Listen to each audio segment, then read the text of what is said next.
Well, it is 10:05, and I don't see a huge influx of people getting on, so I think we're going to go ahead and get started today. Welcome to our February Water Quality Wednesday for 2025. Today's topic is Grand Lake St. Mary's watershed updates. And we do have a couple housekeeping items to talk about before we get into our presentations. So just a couple items maybe you can put on your calendars if you're interested. A continuation of this series, our next one will be on March 25th, and that will be focusing on blind inlets. And we will have our January Water Quality Wednesday that we did postpone will be sometime in April. We don't have a date yet set, but that will be on our team research updates. Our Certified Livestock Manager webinar, our next one is on April 7th, and that will be covering composting. Some other upcoming extension events, we have the Conservation Tillage and Technology Conference in Ada, Ohio, March 11th and the 12th. And we also have the Overholt Drainage School in Lima, Ohio, and that is the week of March 10th to the 14th. If you want any more information on those, the links are posted on this slide, and we can also put them in the chat here in a little bit for you. So today's webinar is being brought to you by the OSU Extension Water Quality Team. Covering William, Fulton, and Lucas counties, we have Heather Torlina up in the yellow. Paulding, Defiance, and Van Wert counties, we have Rachel Cochran. Allglaze, Mercer, and Allen is Jocelyn Rubel, which is myself, and I'm down in the purple. Paige Garabrandt is Putnam, Hancock, and Hardin counties. And we do have a vacant position in Crawford, Wyandotte, Seneca, Sandusky, and Erie counties. And we have Amber Emmons covering Henry, Wood, and Ottawa counties. So this is your water quality team. We do have a website. Feel free to visit it and find out any more information that you would like about us and what we do. So today's webinar, we have some wonderful speakers on deck with us. We have Theresa Dirksen, which she is the Agriculture and Natural Resource Director for Mercer County and the Mercer County Soil and Water Conservation District Engineer. We have Dr. Stephen Jacquemin, who's a professor at Wright State University Lake Campus. And we also have Francis Springer, the Grand Lake St. Mary's Distressed Watershed Natural Resources Administrator. So with that, I am going to turn it over to you, Stephen and Theresa, to present. That's great. Thank you so much, Jocelyn, and to yourself and the rest of the Water Quality Wednesday team at Ohio State for the invitation. It's always a pleasure, and I think Theresa and Francis and I are excited to share some of the recent developments in Grand Lake St. Mary's. We're going to be giving a 2024 water quality overview, and then I think Theresa is going to share some overview information on the distressed watershed, as well as some of the ongoing projects here in the watershed. So with that, my goal is to attempt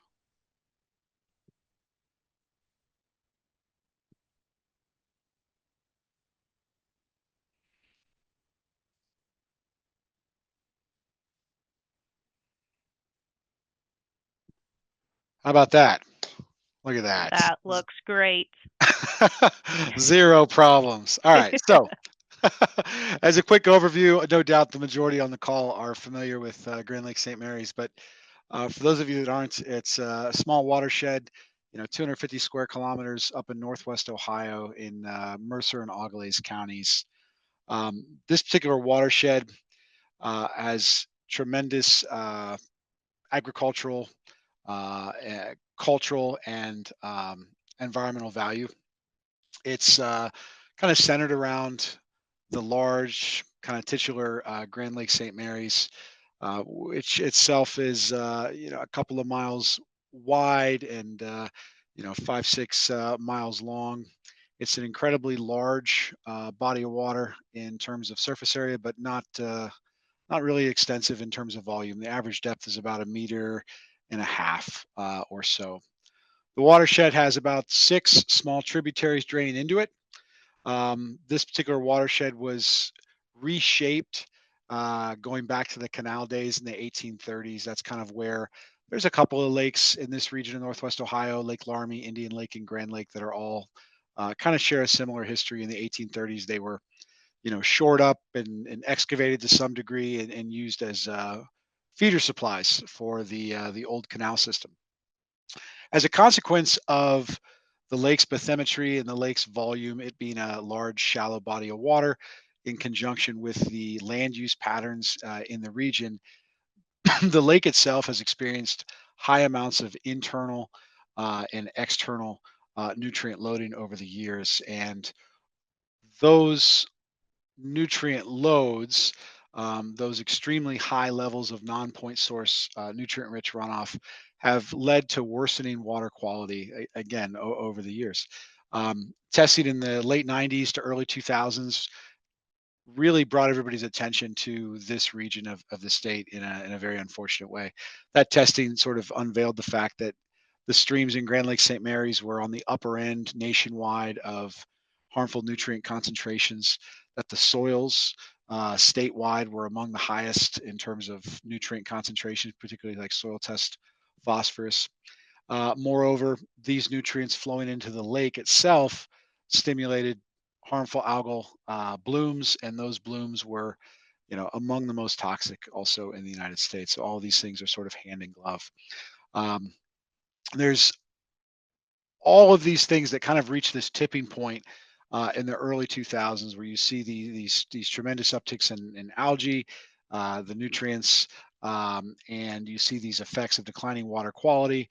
Um, that impairs drinking water, it impairs recreation, the health, the aesthetics, as well as the local economy.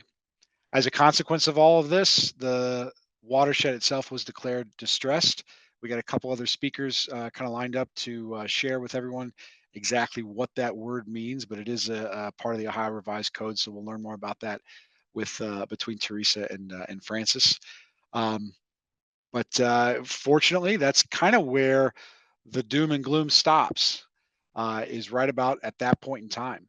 That's where the negative things stop. And I'm very excited to, give these talks about Grand Lake St. Mary's because I get a chance to talk about all the positive things. Um, Following 2011, that period of time, that marks a regime shift. It's a regime shift in just about everything you can imagine. The way people think, the way people communicate, the way people interact with the landscape. And since that point in time, there's been just an amazing amount of best management practices put into the watershed. There's been an amazing amount of communication. Our agricultural producers in the region are second to none. They're just phenomenal. And they've really kind of stepped up and led the charge in terms of, maintaining nutrient management plans and maintaining good stewardship when it comes to nutrient application and becoming good partners with conservation practices, so on and so forth. So again, we're going to hear a lot more about that from Teresa and Francis, but um, this is the period of time where that all starts. So it doesn't go back very far in time, but that's when it starts, a little over 10 years ago now. Since that period of time, water quality has been documented to have improved. It's improved a lot. It's improved faster and with a greater magnitude than I think anybody thought was possible. And as a consequence of that, over the last decade, Grand Lake has become a kind of rising success story. And it's not done yet, right? You'll see the data. Like there's a long way to go, but the fact that it's had any momentum at all, let alone the magnitude and the trajectory it has, really tells a positive story. And the watershed has become a focal point for understanding nutrient runoff and conservation practices and uh, just what can do or what can happen with a lot of people rowing in the same direction.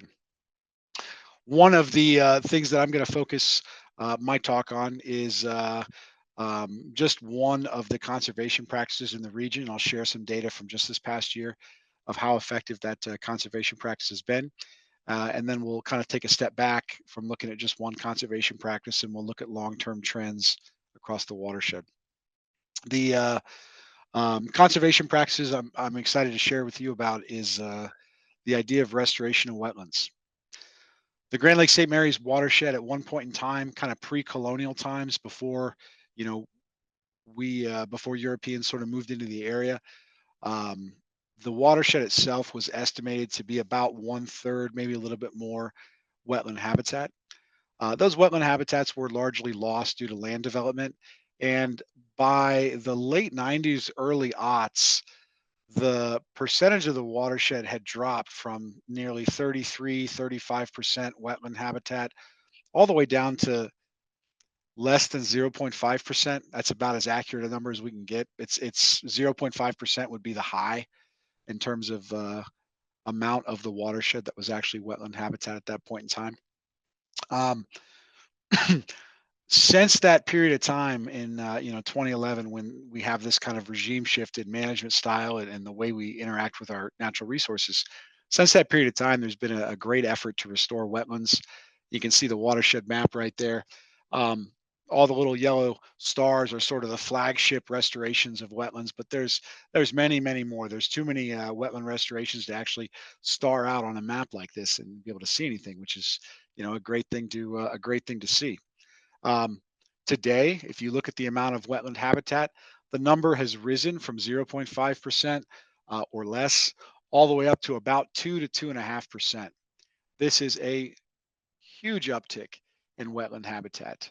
Um, Wetlands are important for natural resource management as they act as natural filtration areas. They're kind of like nature's kidneys. When they receive nutrients or toxicants of just about any kind or flavor, they filter those out and they provide a place to kind of sequester those so that they don't negatively impact downstream areas such as the lake itself. Wetlands also provide a great public opportunity for recreation, walking, bird watching, et cetera, et cetera. They provide great wildlife habitat. They can improve groundwater health by providing, groundwater recharge areas and cleaning. There's good mechanisms for wetlands to store floodwaters to protect downstream reaches when you have, a 2 or 2.5 inch gully washer. Wetlands have a huge benefit, and when you get rid of all of your wetlands, you really start to see the negative side of what's left when they're not there. And so as we restore these, we can start to realize more and more positivity from their presence. As I said, our watershed's at about 2.5% wetland habitat right now. There are some conservative estimates out there that suggest that, if you're having the conversation about restoring wetlands, how much of your watershed really needs to be wetland habitat. Somewhere in the 5 to 10% range is kind of what the estimates suggest. Not that that's necessarily a goal for this watershed or any other watershed, but to realize all those benefits and kind of maximize those benefits, it needs to be sort of flirting with those numbers. So we have a little ways to go yet, but the restoration trajectory just over the last 10 years has just been phenomenal. And again, I'm excited to share some of the data about the wetlands from this past year. 2024 was a low flow year. We know this. We all lived it. We experienced it. Um, it was low in the sense that April was the only month that really experienced higher than average stream flows. So we track the stream flows in conjunction with USGS, 365 days a year in the watershed and have done so for over a decade. And what we can see is if we look at the average daily flow in any given month, they're all low, with the exception of April. Um, the rest of them are, not just low. They're 5% of what you would expect low. They're 50% of what you'd expect low. They're unbelievably low. We had a huge drought. Um, as a result of that, we had a little bit less nutrient loading going into the lake, but it did set our wetlands up pretty well to process quite a bit of water. The wetlands that we actively monitor for water quality improvements in Grand Lake St. Mary's are pumped systems, meaning water is actively pumped from a creek or tributary. It's actively pumped into the wetland and then it flows through the wetland. And we take water samples, at the stream, at the inflow, and then also at the outflow and keep track of all that. We do that on a weekly basis year round. Um, in total, the wetlands in Grand Lake captured about 625, 630 million gallons of water this past year. You can see the four wetlands that we actively monitor there in the image, and you can see the kind of seasonal breakdown. The majority of the water that we pump in these wetlands is coming during spring and summer. The pumps do not run well in the winter, so they're turned off during the winter. In addition, Wetlands don't process nutrients and improve water quality as much during the winter, and so it just it works out that way. So, these wetlands are moving water pretty much during the spring and summer, a little bit into the fall, but during the fall the plants start to die off, and you don't realize as many benefits as well there, so they get dialed back down. In total, uh, these wetlands processed, solid amounts of the annual stream flow. Coldwater Creek wetland processed 15% of every drop of water that flowed through Coldwater Creek over the course of 2024.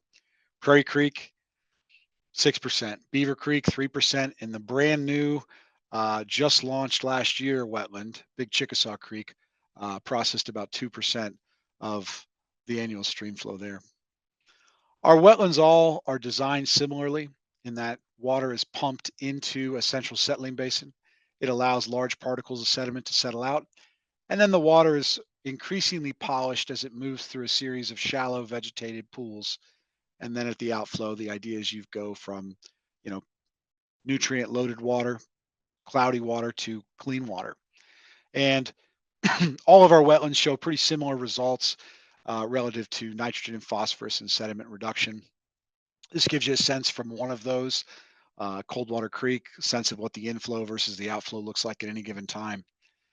When you look at the nutrient concentrations or sediment concentrations coming in, and you compare that to the amount going out, and then you multiply that by the total volume of water you actually treated, 625 million gallons, you can come up with a pretty good estimate of just how much nutrient or sediment these systems are responsible for holding back or sequestering. You know, these wetlands are nutrient and sediment sinks. So how big as sinks are they? In 2024, all of the four wetlands that you see listed there, in 2024, all four wetlands combined to capture about 125,000 or so pounds of dirt, about 950 pounds of phosphorus, about 350 of which was soluble, and about 20 to 21,000 pounds of nitrogen. The vast majority of nitrogen in this particular system is uh, nitrate. Other systems might be a little bit different, but in this system, the primary nutrient source is manure application, and that tends to translate into nitrate and nitrite levels in our streams.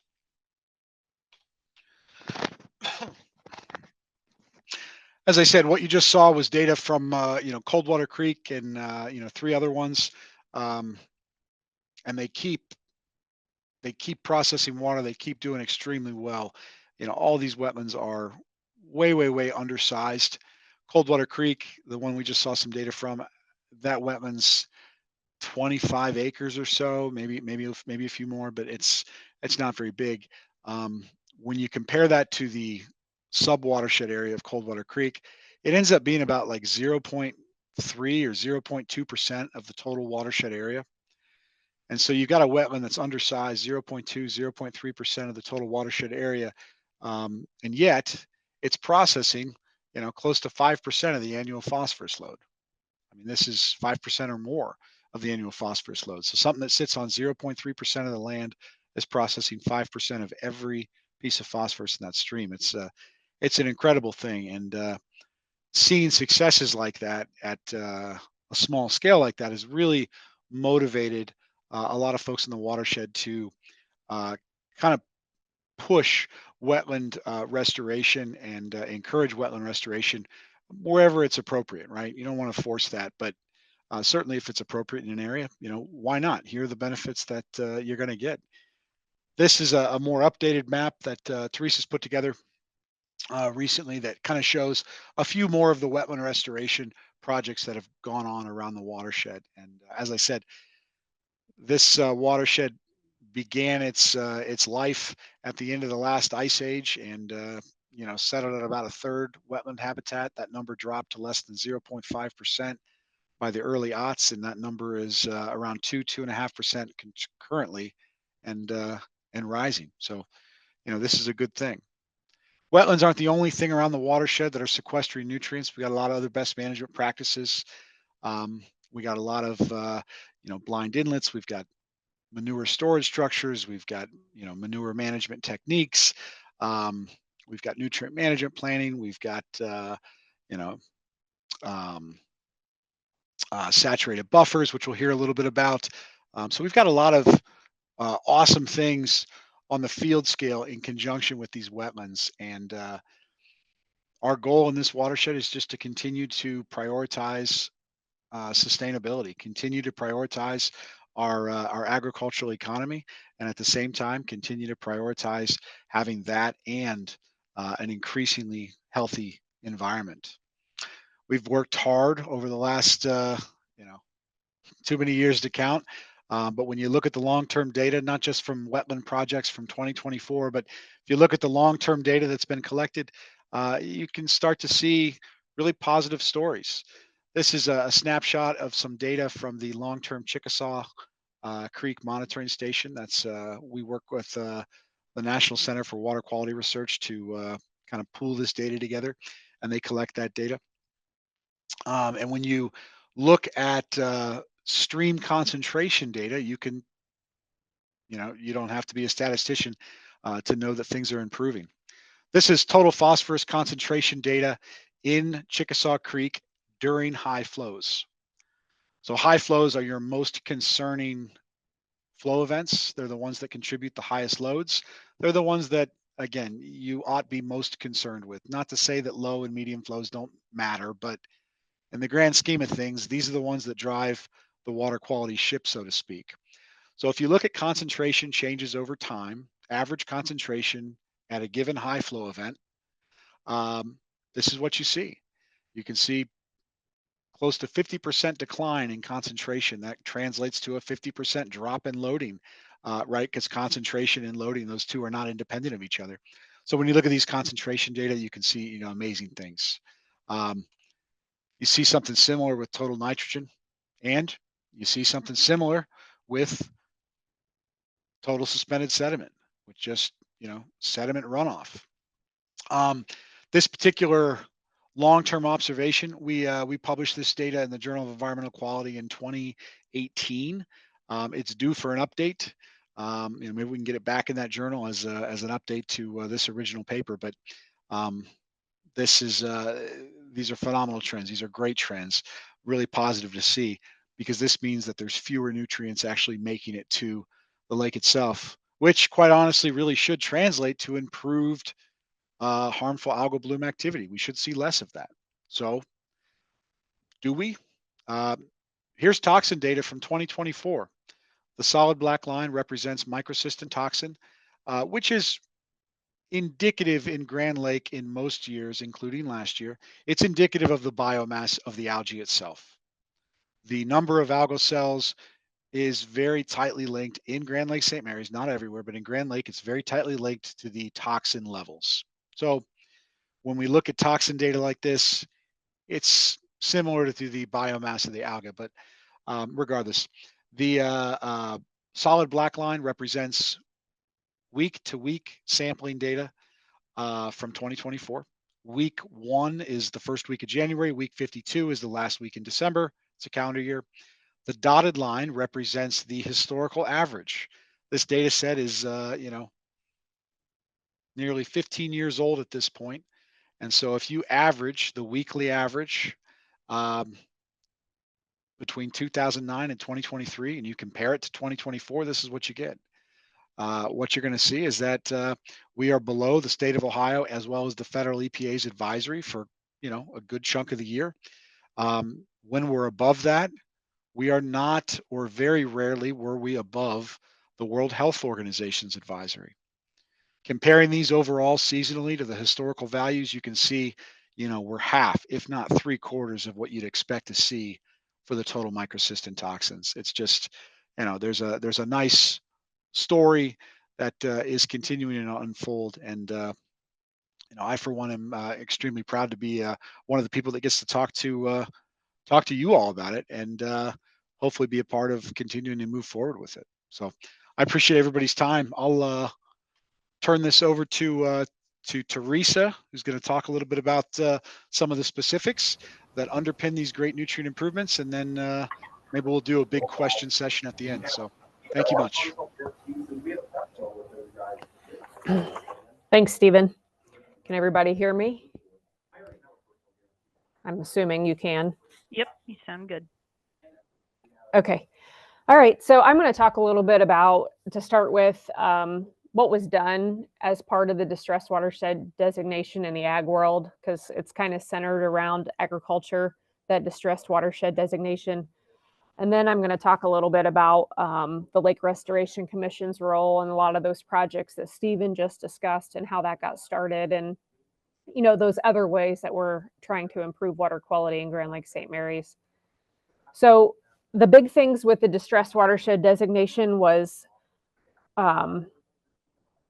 every farm that generated over 100,000 gallons of manure or 350 tons of dry manure had to have a nutrient management plan in place.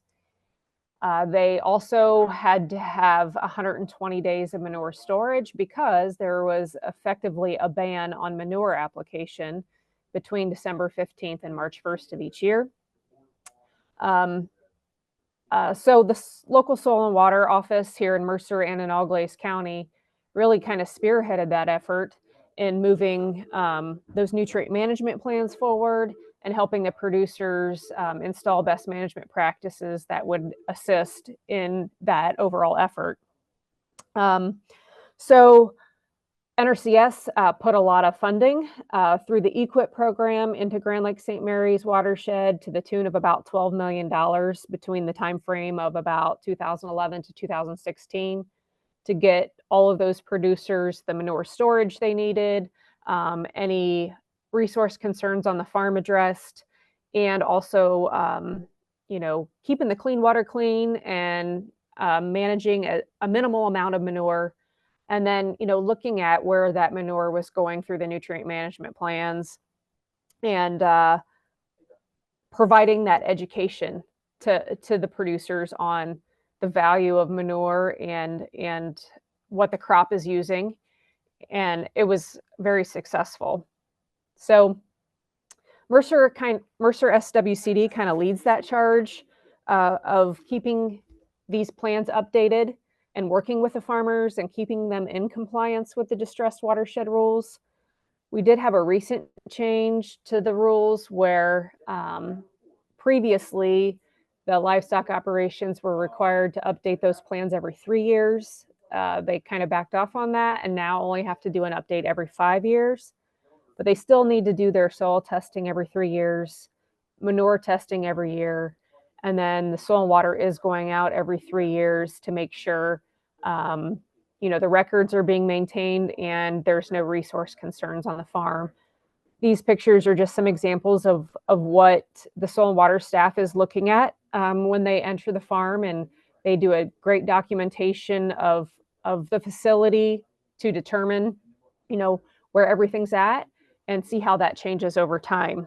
They're required to record their weather forecast before they haul manure, follow setbacks, and follow that NRCS standard 590, even outside of that winter ban period. Next slide. So I talked to the soil and water staff, and Adam Hiley there in Mercer County kind of leads the charge on helping the producers, keep these plans updated. So he's seeing some really positive trends in the watershed. Those being, farmers are using less commercial nutrients, in particular the phosphorus. Obviously, manure is not enough nitrogen to supply every crop their needs, but that phosphorus is typically there, and there's enough there in the manure that they don't need additional phosphorus. So we've seen some really great changes in that. Farmers now see the value of the nutrients in their manure, and they're taking credit for that in their cropping rotation, which is very important in reducing the nutrient load. The soil test phosphorus is either holding steady or declining. We're not seeing an uptick in soil test phosphorus, which means we're not over applying nutrients, which is a positive step in the right direction. We're seeing manure moved further to where it's needed. and less overall tillage happening, which is good for those sediment losses. A lot of hybrid tillage and some strip tillage going on. A huge increase in double cropping, especially by the farmers needing feed. So they're putting, let's say, wheat out in the fall, they're chopping or baling that in the spring, and then putting their main cash crop out, whether it's corn or soybeans, after that wheat. Having those two crops out there really does a lot for using the phosphorus in that field. If the soil test phosphorus is high, this is a great practice to reduce that soil test phosphorus down. Some of the challenges they still see, they really have to remind the farmers to get those soil tests and keep those updated every 3 years. And the new generation really wants to stay on the farm. So, we're seeing a lot of interest in potential expansion. It's not necessarily the same species that Dad has, but we are seeing interest in, more poultry or turkeys, and then some swine, and then small steer farms as well. The dairy has declined in the watershed, the number of dairy facilities, but the dairies that do remain are milking more cows than we were 10 years ago.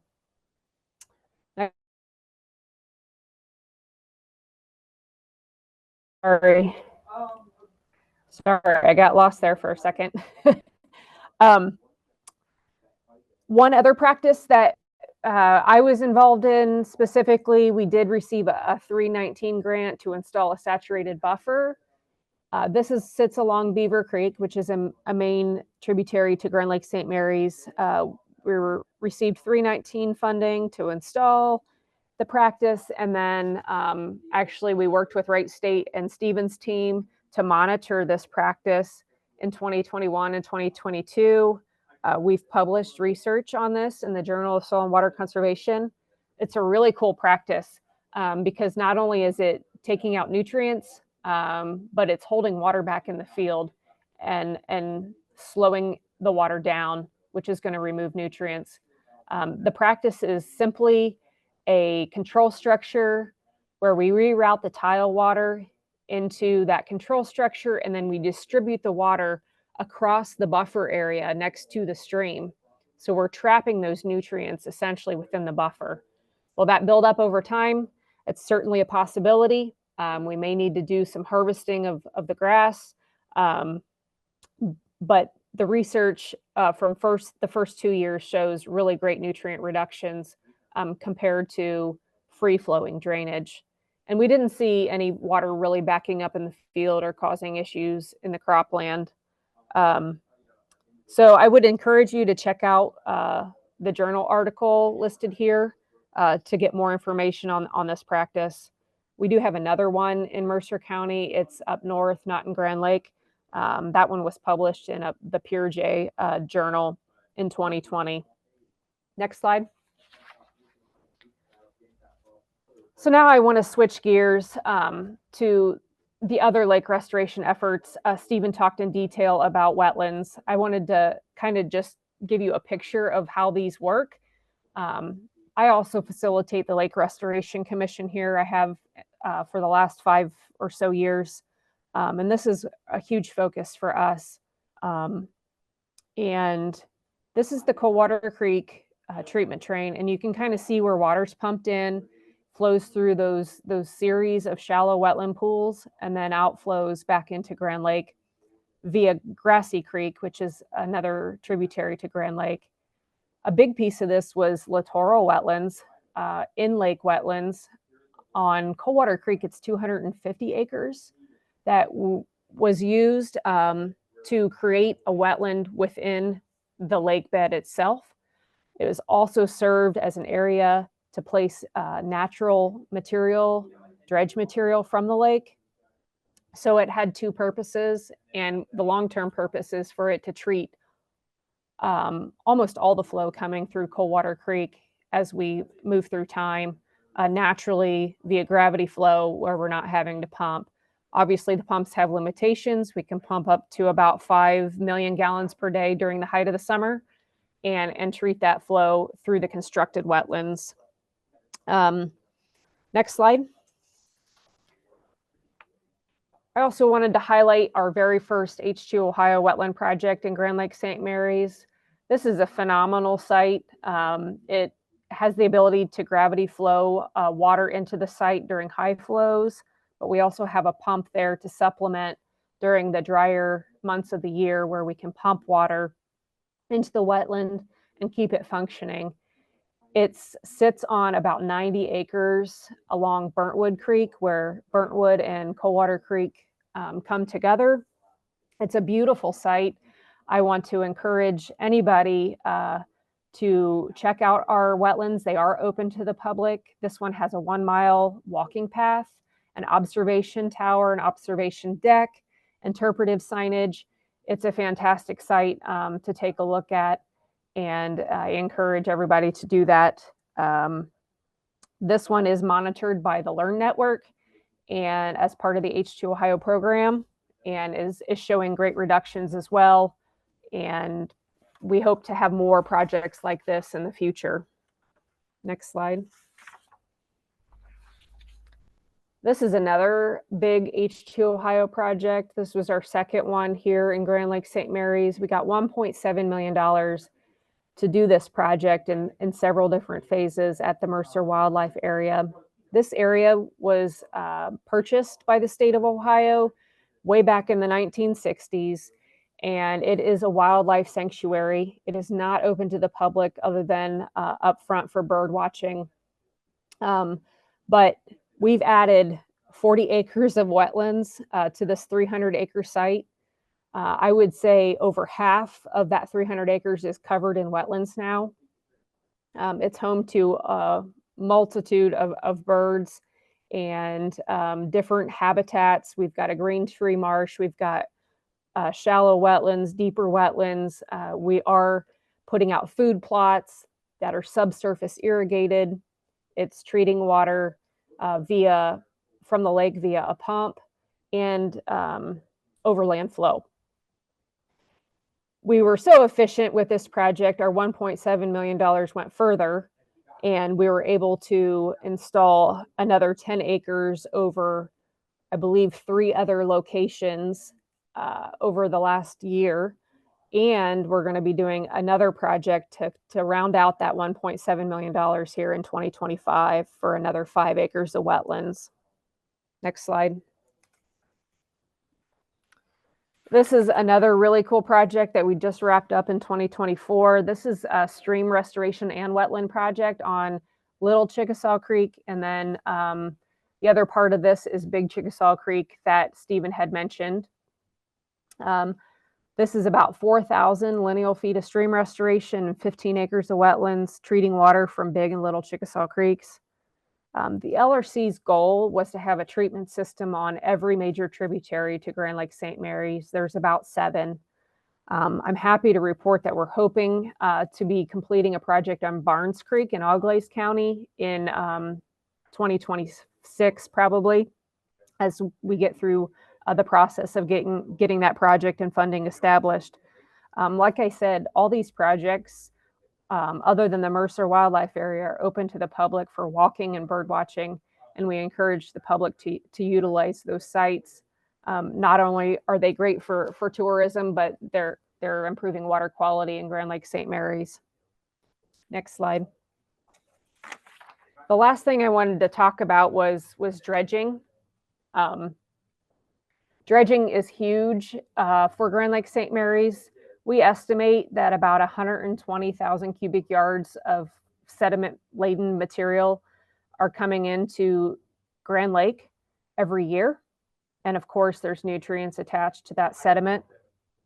So when we had the big algal bloom in 2010, dredging was ramped up by the state. And what used to be just 1 dredge running, we now have 3 dredges running. We target April to November of each year to run those dredges with a goal of 400,000 cubic yards of removal each year, which means we're not only getting what's coming in every year, we're getting some of that legacy out as well. So since 2017, we've removed almost 2.5 million cubic yards of material. Obviously, there's issues, let's say, and hurdles to get through with dredging. The major ones being, where are you going to go with that material? There's only so much land availability for that because it either has to go off the lake to land nearby because we can only pump so far, or we utilize those littoral wetlands, those in-lake wetlands, as a place to place that native material and help the establishment of wetlands along the shores of Grand Lake St. Mary's. So ODNR is continuously looking for land to create upland dredge material relocation areas. Usually they rent that land for about 7 years and they pump the material through a series of cells where the material can dewater. And then that material builds up and the water goes back out into the lake after it's been settled out. The other issue we've been running into is mechanical issues. When COVID hit, part sourcing was very difficult for these machines. A lot of the parts come from overseas. It's the only place to get them. So we had a rough couple years over the last couple years just because it took so long to get parts and get our dredges working. The other issue has been retention of staff as well and keeping these things moving. But it's a very important piece and one that I wanted to point out as part of the lake restoration efforts. So I think that's all I have, and I will turn it over to Fran for her talk.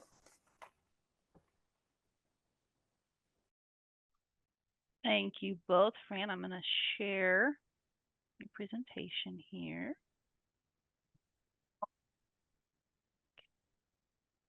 Can you see it okay? Yes, I can. Perfect. And you just tell me. You can go ahead and advance to the first slide there. Good morning, everybody. I'll give a little bit more introduction. I originally started out as a technician in the All-Glaze Soil and Water office, and then in 2010, 11, 12, I moved over to the Mercer County office and worked for Ohio Department of Agriculture instead of the county. And my background has always been in manure storage structures and manure management. And so when we moved myself over to the Mercer County office, at that point with the distressed watershed, my background and some of the other technicians there, we knew that we had a large amount of resource concerns on especially the headquarter facilities. So part of the rules with the nutrient management plan, we did a farmstead or headquarter assessment at each one of the facilities, which was not very fun.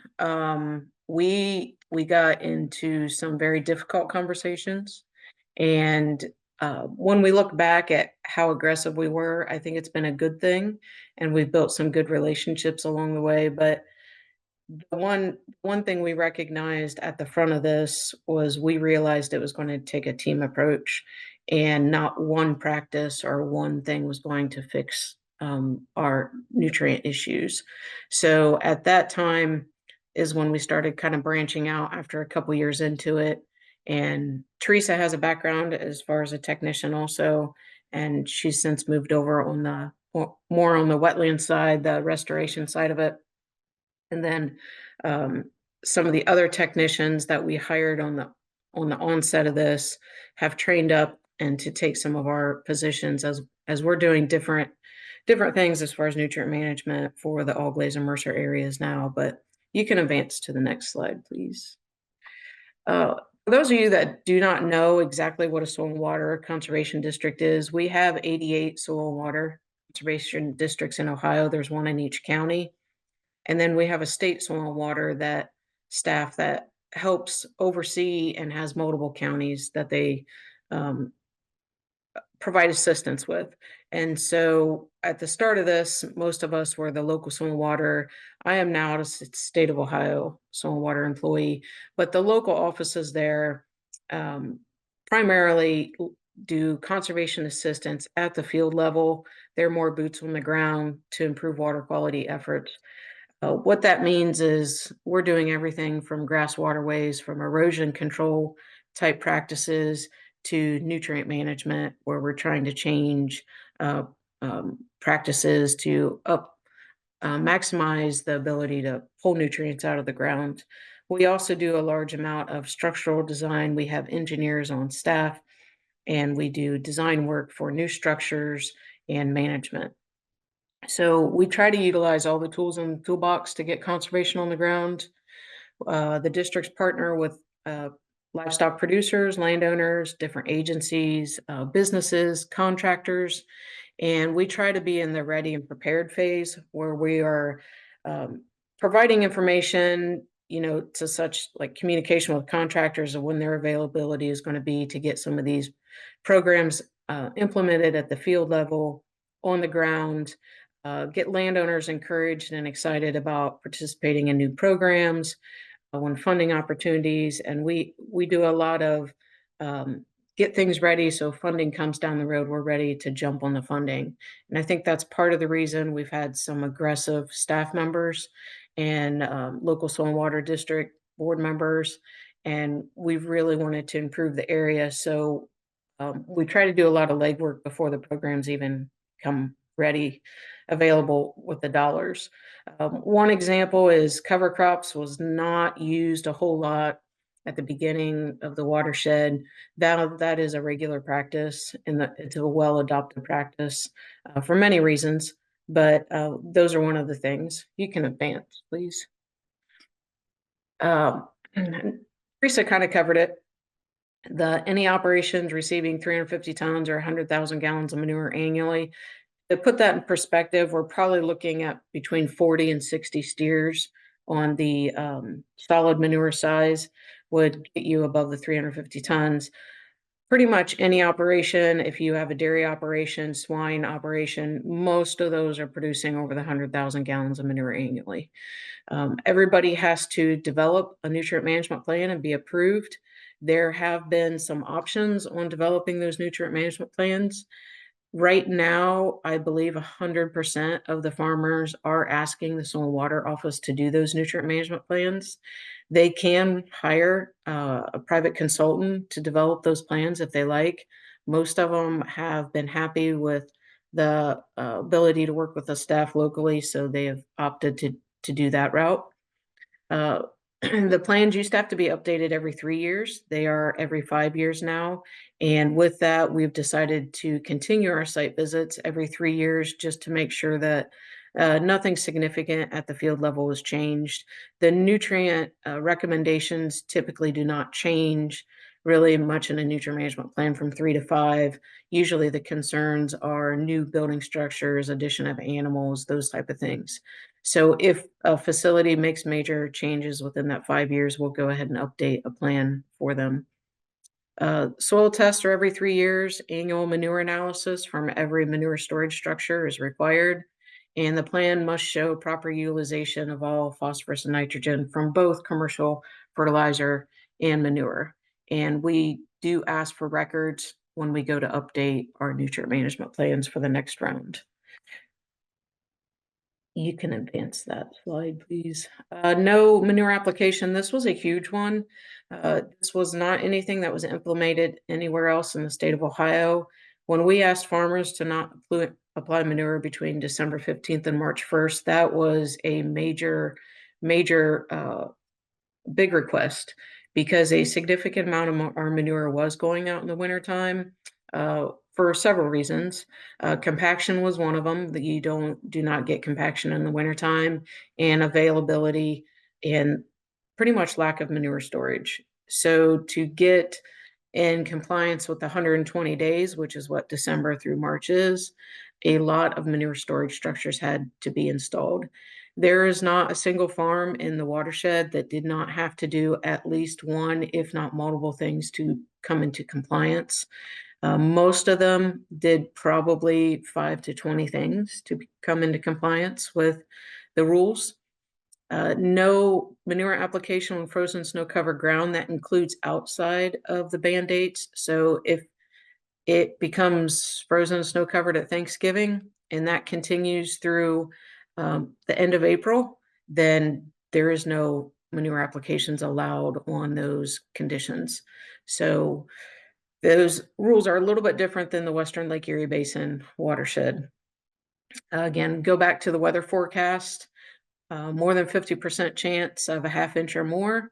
That's been an issue in the past as well. Farmers are required to print a weather forecast and provide us weather forecast as part of their records. And all the setbacks and recommendations within the 590, that is the NRCS document for nutrient management, are required. You can advance. Difficult conversations are uncomfortable but crucial. This was very difficult. To go to a farmer and say, we want to walk around your facility, we want to know all your animal numbers, all your soil tests. We were asking for a significant amount of information from these guys. And to walk up and say, hey, you have a problem and we have to address it. And to address it, you're looking at spending $500,000. It just was not comfortable. We also found out through the process that more education was needed than expected. We had a large percentage of farmers that did not have soil tests. They were not sure. They relied a lot on their co-ops to provide them with nitrogen, expectations for recommendations for crops.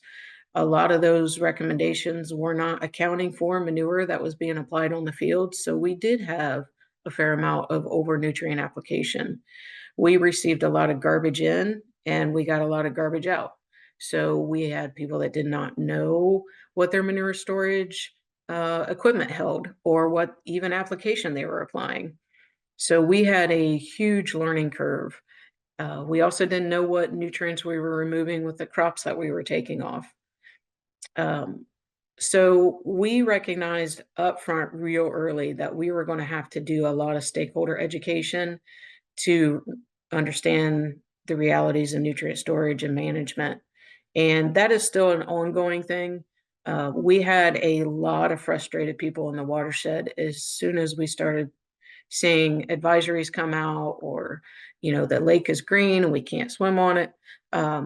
We started to have a lot of people pointing fingers back and forth, and we weren't getting where we needed to go. You could advance.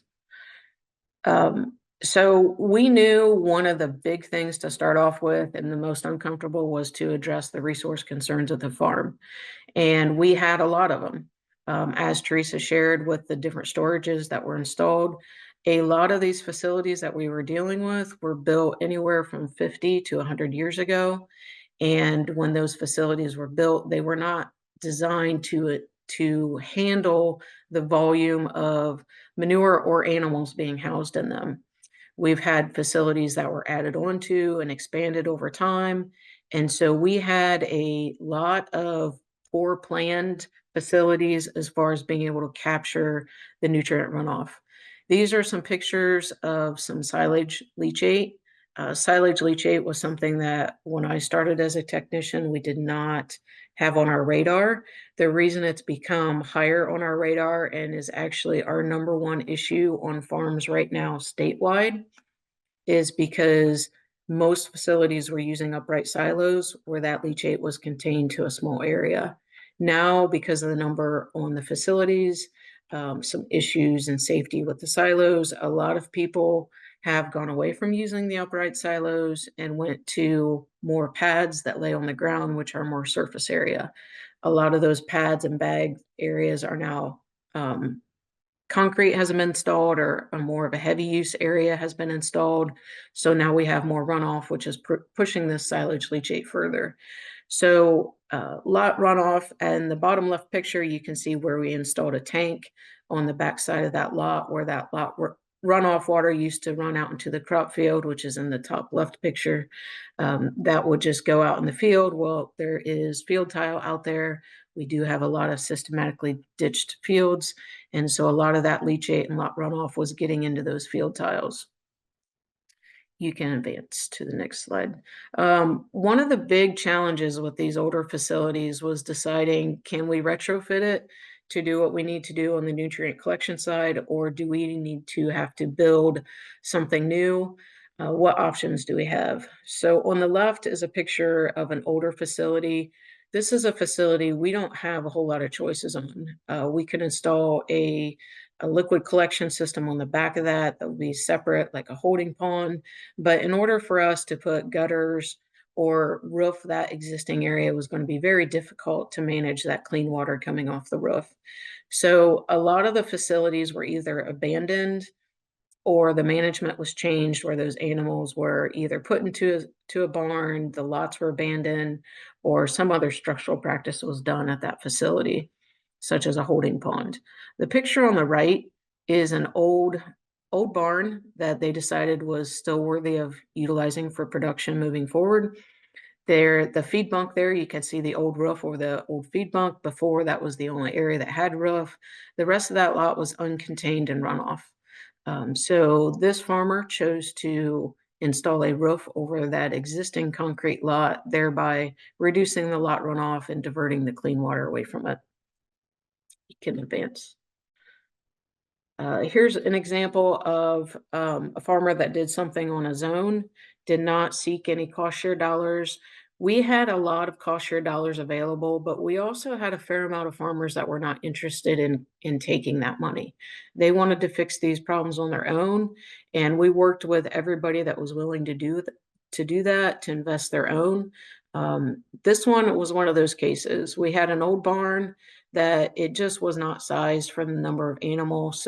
So they were spending a large amount of time out on the concrete lot, the pasture lot, and there was not enough barn space to keep them inside. So a couple things happened at this site where we changed the management, where on those wet, rainy days, the animals were penned inside because he built a structure where he could actually do that. And then on the nice days, they were allowed to access the pasture, which improved the runoff coming off of the pasture where it had vegetation and was not a dirt lot runoff. Can advance.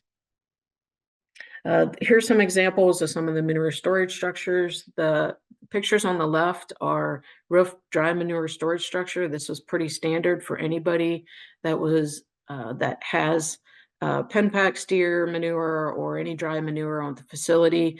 This is the structures that we started installing. Concrete walls with a roof. That's stackable depending on the equipment they have. They can stack the manure pretty high in those facilities. Seen them stacked up to 8 to 10 feet tall there. The picture on the right is a holding pond. We had some holding ponds in place for most of our dairies have holding ponds. A lot of those holding ponds had to be expanded to meet the 6 month and go from 6 months to a year storage. Most of our manure storages, dry manure is a minimum of 6 months that we're recommending. Liquid manure is a year of storage. You can advance to that.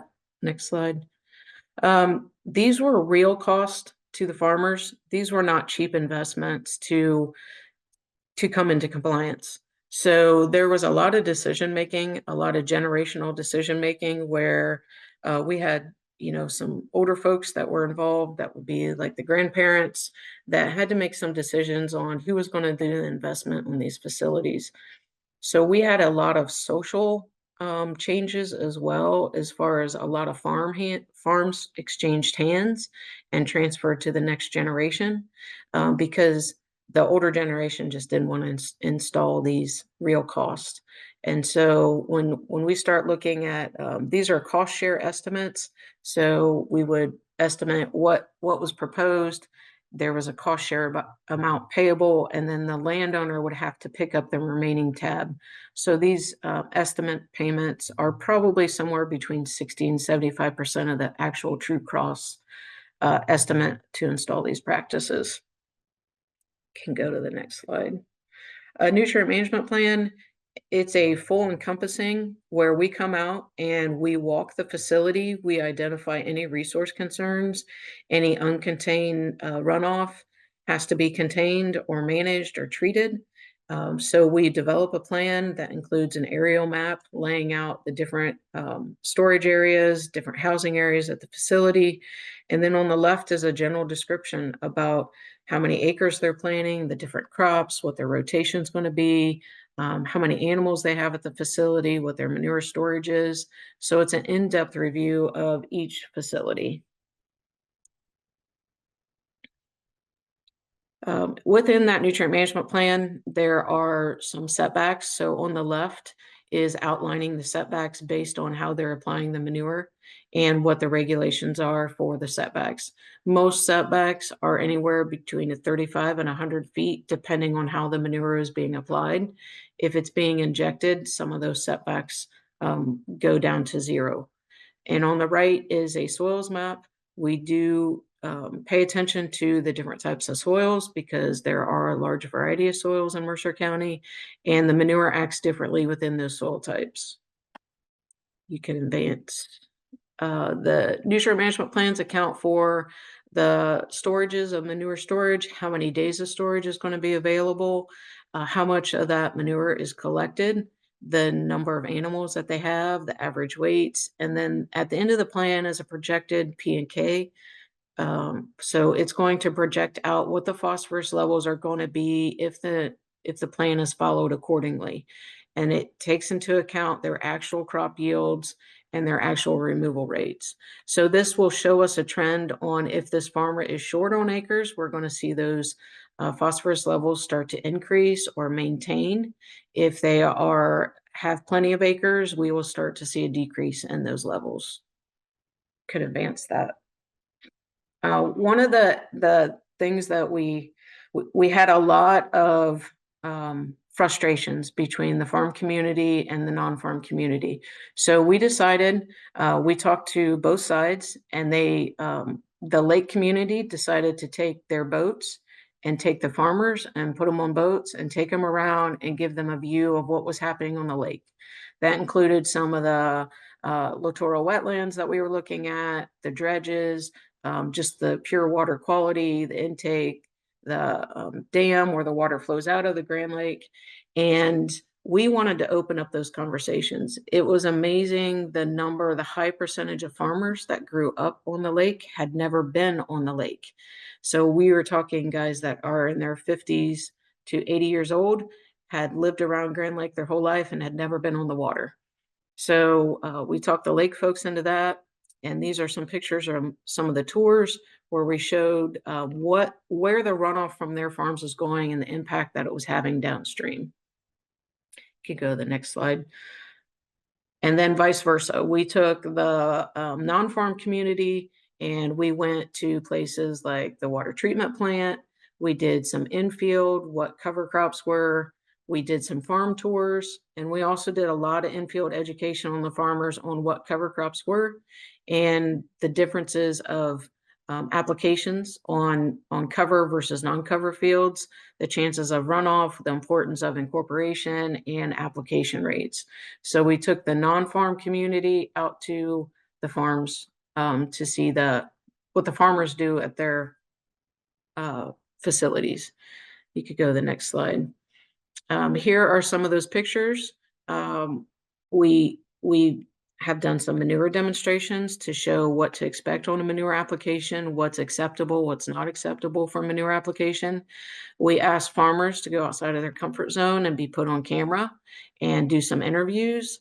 We asked them to open their farms up and allow non-farm people to come and look at their facilities. This is a picture of one of the robotic milkers that was installed. Part of the reason to install robotic milkers was to reduce the wastewater generation. So we were showing some of the technology that some of the farmers are implementing in the barns. Go to the next slide. On the left are two pictures of manure applications. We did a lot of in-field education on application rates, what is acceptable, not acceptable. The pictures on the left are pretty much two non-acceptable manure applications.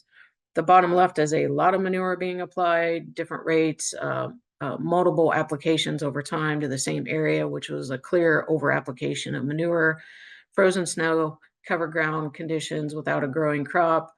On the right are two what we would consider good applications. We have a high residue, application rate is decent on that, following setbacks. And the bottom right picture is a very good liquid manure application done with a drag line. They followed the setbacks along the road, along the pond there at the bottom right, and they did a nice even application across the field. Okay, go to the next slide. One of the programs that we implemented was educating farmers on the nutrient value and encouraging them to spread it to fields that they own in other places. What that has also done is farmers realize the nutrient benefit. So we are now seeing a much larger export of manure away from the facilities to what we consider new acres for manure, and encouraging farmers to look at different options of minimizing how much manure they're hauling down the road. And a lot of that is not collecting clean water into the manure, trying to separate the clean water at the facility with gutters, water diversions to keep that clean water clean. So we have done a lot of manure transport to what we consider new acres, and that in turn has reduced our commercial fertilizer purchasing. I personally like to see manure go out. It's more stable than commercial fertilizer within the soil. It's a slower breakdown and it's not as water soluble. Can go to the next slide. One of the things, Mercer County was leading, Mercer and Auglaize County was leading in our pollution complaint investigations. At one time, we had near 250 to 300 complaints per year in those watersheds. And a good percentage of those complaints were valid, where we had active discharges to waters of the state. I am now working statewide on pollution complaints, primarily because our workload in the Mercer-Auglaize County area has dramatically decreased. In 2023, we had a total of 3 complaints in the watershed with only 1 violation. It was a land application, nutrient management plan update. It was more of a paperwork violation and a setback violation. It was still a penalty, even though there was no discharge to waters of the state.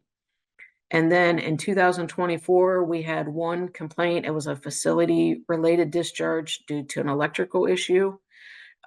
With that, we did find that he had a nutrient management plan violation. So there was a penalty there. And this year, we have not received any valid complaints so far this year. We also had 4 nutrient management plan updates that guys did not update their plans last year. We gave them a timeline to update them, and they did, so we did not issue any penalties on those. So when we look at handling 250 to 300 valid complaints a year down to, 1 or 3 complaints, I feel like we've been really successful on that part of it. Can advance to the next slide. Lessons learned: honesty, consistency, and communication. We really tightened up the number of staff that were communicating, and we maintain a consistent message where we held everybody accountable at the same level of accountability across the watershed, so that people did not feel like we were treating other farmers differently. They knew what to expect. We were honest about our concerns. We were honest about what the next step was going to be. The response and cooperation for the most part has been pretty good. We schedule regular updates and we share successes and challenges. We're trying to balance the voluntary conservation with our regulatory role. So we do ask for a lot of voluntary. If it's something that we cannot get voluntary, we will do the regulation. But for the most part, when we've asked, those requests have been answered. Building positive relationships and trust with landowners and the public, where we were honest with the public that were not associated with the landowners. We shared, when we had issues and when we had successes with them. Partnerships to bring strengths and connections are critical. If we had not built these partnerships, we would not have the success with the wetland developments, because in order to install some of those wetlands, those were installed on farmland. And so we had to convince some landowners to take land out of production and be willing to sell it to a program that was going to put wetlands on it. And then we've also come to an understanding that sometimes we just have to agree to disagree and move on and just keep doing what we're doing on the positive side. I think that might be the end of my presentation. There we go. I think so. Let's see here. All right. Thank you, Francis and Stephen and Theresa, for for those wonderful presentations. We will take some questions now. Have to look at those real quick. And then there will be a short poll, and then CCA credits for those of you that do need them, or CLMs will be right after this. So the first question looks like here, and Stephen, this might be more a question for you, is you mentioned that 5 to 10% goal in quotes for the amount of wetlands that is kind of wanted or needed. What does that equal to in the number of million or billion gallons or percentage of stream flow? I guess comparable to the numbers you were posting up there. Yeah, of course. So 5 to 10% is just kind of a general estimate of the amount of wetland habitat that watersheds in the Midwest um, kind of would like to realize to have those benefits. And so it's not like that's a Grand Lake specific goal, or it's not like there's a strategic plan somewhere that says, Grand Lake will have between 5 and 10%. But if, most watersheds in the Midwest, if they had 5 to 10% of their area as that natural habitat, you'd realize a lot of those benefits. And we're starting to realize those benefits, but to maximize those, get you up to 5 to 10%. That range, not all wetlands are equal. A lot depends on placement. Where is the wetland being located? And then how is that wetland, in the case of wetland restoration, how is that wetland being designed? And so, um, I guess part of that question was kind of how many wetlands do you need? It depends on the goal. You know, um, if the goal was to reduce nutrient loading in Coldwater Creek by 30 or 40%, you would need uh, you would need 7 or 8 more wetlands, just like Coldwater Creek. You'd need 200 acres of wetland to get that done. If the goal is to reduce the nutrients in a different watershed within Grand Lake by X%, you would just sort of do the simple math. But as Teresa pointed out, our initial goal was to get a decently sized wetland um, near where the tributaries meet the lake on every one of our main tributaries. And if we can do that, then we can kind of gradually work upstream and position wetlands where they might be appropriate. But also, there's a whole box of other practices that may be better than a wetland as you move upstream. In particular, stream restoration might be a smart move as we move further upstream. Perfect. And maybe kind of going off that too, with some of these, are there any best management practices that have not been implemented in the area that any of you guys would like to maybe see come into Grand Lake St. Mary's, or any that are on the horizon of maybe some potentials? I guess, we've done a lot of somewhat unique conservation practices in the northern part of Mercer County that we haven't necessarily done in Grand Lake St. Mary's, like the conservation ditches. We have done some stream restoration in Grand Lake, but no two-stage ditches or over wide channels. And then we've also been doing some of the blind inlets and drainage water management that we don't see in Grand Lake. Granted, the landscape in Grand Lake is a little bit more rolly than typical Northwest Ohio, so drainage water management is more of a challenge. But that's not to say that it isn't a fit for some fields. Would like to see some more of that happen in the future. I guess one thing I guess I completely failed to mention was our look at technology as well. Has been a huge focus on potential manure technologies and the availability of drying nutrients and getting them further from the farm. We've done a lot of research, but it all points to cost, and still haven't found that silver bullet on what's going to be economical and feasible for operations in Grand Lake St. Mary's specifically. So that's something we continue to work on. And I think you hit the nail on the head right there. as far as any issues relating with best management practices is that economical aspect. And then looks like we've got two more on here. So the first one here is, do you foresee any more littoral wetlands being implemented, whether that's, like you said, for the combination of the dredge storage and the wetland aspect together? So we had looked at one at the mouth of Chickasaw Creek where we just completed our stream restoration wetlands project. Unfortunately, it was not enough area for the amount of cost that it takes to put rock in the lake. Permitting has also gotten a little bit more cumbersome and challenging over the last 5 years with changes at the Army Corps. So we don't have any on the books, but that's not to say that it's not possible in the future. We are trying to improve the two large littoral wetlands that we have now at the mouth of Coldwater and Prairie Creeks, because of over time, wind, wave action, ice on the lake causes erosion of those. So we need to maintain what we do have. So it's always a possibility. Perfect. And then it looks like the last one I have seen come through, Francis, this one is more so directed to you. Where can I get one of those manure mover wheelbarrow stickers at? And this is from Jack, a manure evangelist in Feedlot Alley, Alberta.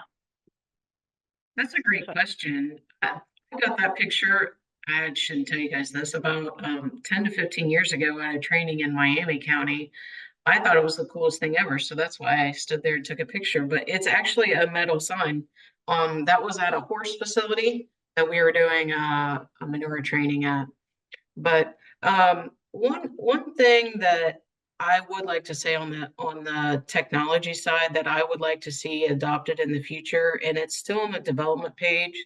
Um, I do know a couple applicators statewide that have some of the technology, but it's just not accurate enough. I'd really like to see the development of real-time manure application equipment that can tell what the nutrients are as they're being applied, so the application rate can be adjusted more appropriately, especially on the nitrogen phosphorus side. So there is some beginning technology on that, but that's real live as it's going through the equipment, because we do have a large difference in the manure consistency and quality coming out of some of our manure storage structures. So from a BMP side, I would love to see that technology develop, not just for this watershed, but just statewide for manure. awesome. And I am not seeing any others come through. That being said, if we do get some questions, are you guys okay if I would email those to you for responses? Absolutely. Perfect. All Sounds right. great, Jocelyn. Thank you for the invitation to come talk today. We really appreciate it. Well, thank you. We couldn't have done it without our great speakers today. So I think everyone enjoyed it. And for those of you waiting, here is your magical QR code for your CCA credits. Feel free to scan that now, and I will leave that up here for a few minutes to make sure everybody can get that. And if you need CLM credits, there is a poll being launched. Feel free to answer that so we can get those credits over to you as needed.